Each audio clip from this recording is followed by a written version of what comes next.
നമ്മളിന്നുള്ള ഇവിടെ തൃശ്ശൂർ മുണ്ടൂർ എന്നുള്ള സ്ഥലത്തിൻ്റെ ആ സ്ഥലത്താണുള്ളത്. മുണ്ടൂരിൽ നിന്ന് കുറച്ച് മാറിയിട്ട് ഉള്ളിലാണ് ഈ സ്ഥലം വരുന്നത്.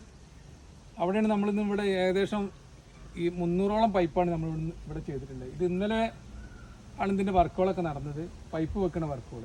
ആ പൈപ്പ് വെക്കുന്ന വർക്കുകൾ ഇന്നലെ ഏകദേശം 300 പൈപ്പാണ് ഞങ്ങൾ ഇന്നലെ വൈകിട്ട് ഒരു 6 മണിയായപ്പോഴാണ് ഫുള്ളായിട്ട് വർക്കുകൾ വെച്ച് തീർന്നിട്ടുണ്ട്. അതിനുശേഷം ഇപ്പോൾ മഴക്കാലം ആയതുകൊണ്ട് തന്നെ നമുക്ക് ഈ മഴയുടെ സമയത്ത് ഇതിന് പൈപ്പ് വെക്കാൻ ചെറിയ ബുദ്ധിമുട്ടുകളുണ്ട്.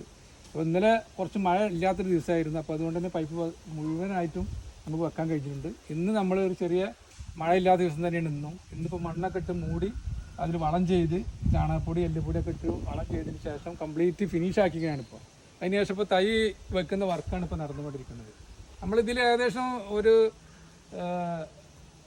3 ഐറ്റം തൈയാണ് നമ്മൾ ഇപ്പോൾ ഇതിൽ വെക്കുന്നത്. ഒന്ന് പന്നിയൂർ, അതുപോലെ തന്നെ കരിമുണ്ട, തേവം, ഇങ്ങനെ 3 ഇനം തൈകളാണ് ഇപ്പോൾ ഇതിൽ വെക്കുന്നത്. ഇപ്പോൾ ആദ്യഘട്ടത്തിൽ ഈ ഭാഗത്ത് വെക്കുന്നത് പിന്നെ പന്നിയൂരാണ്, അത് കഴിഞ്ഞാൽ അടുത്തത് കരിമുണ്ട, അടുത്തത് തേവം, ഇങ്ങനെ 3 ഐറ്റം തൈകളാണ് നമ്മളിതിൽ സെലക്ട് ചെയ്തിട്ടുള്ളത്. പാർട്ടി പറഞ്ഞതിൻ്റെ അടിസ്ഥാനത്തിലാണ് നമ്മൾ ആ തൈ തന്നെ തിരഞ്ഞെടുത്തിട്ട് വെക്കാൻ കാരണം.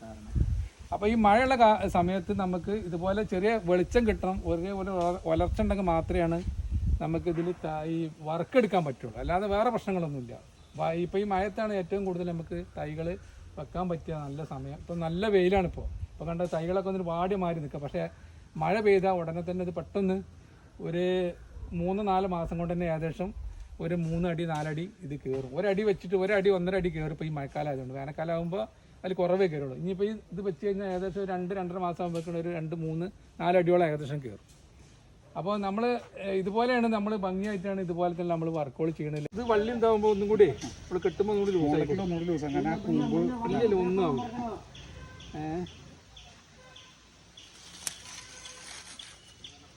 ഇനി അടുത്തത് ഇവിടെ.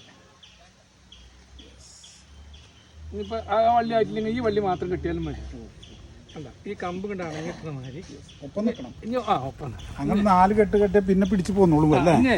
ഇനിയിപ്പോൾ ഈ വള്ളി വലുതാവുമല്ല, ഇത് അപ്പൊ അടിയിൽ അല്ല, ഇത് അപ്പൊ അടിയിൽ നിന്ന് ഊരണ്ട. അടിയിൽ നിന്ന് ഊരരുത്, അടിയിൽ കെട്ട അവിടെ തന്നെ ഉണ്ട്. ഈ കെട്ട അയച്ചിങ്ങാണ്ട് ഇത് കൂടി കൂട്ടിയിട്ട് കെട്ടി കൊടുക്കുക. അപ്പോൾ അതിനാണ് ഇത് കെട്ടുന്നത്. അപ്പോൾ ഇത് ഇവിടെ എത്തും. അപ്പൊ ഇതിന് വേറെ കെട്ടിന് വേറെ വള്ളി മാറ്റി മാറ്റി ഇതിനൊരു കെട്ട് കെട്ടി കൊടുക്കുക. ഈ വള്ളിക്ക് ഈ കയറിന് രണ്ടാമത് അത് അടിന്ന് വേണ്ടി അത് ഇങ്ങനെ വരുമ്പോൾ ഇങ്ങനെ തന്നെ. ഇതിന് പ്രത്യേകം ശ്രദ്ധിക്കേണ്ടത് എന്താ വെച്ചാൽ ഈ വള്ളി ഇപ്പൊ ദികൂടെ വരണത്, ഈ വള്ളി ദികൂടെ പോണത്. ഇത് രണ്ടും കൂടി എന്താവുന്ന ഇങ്ങനെ നമ്മൾ കെട്ടുന്നില്ലെങ്കിൽ പണിയാൻ പാടില്ല. പിന്നെ രണ്ടാമത് എന്താ വെച്ചാൽ നമ്മൾ കെട്ടുന്ന സമയത്ത് ഈ വള്ളി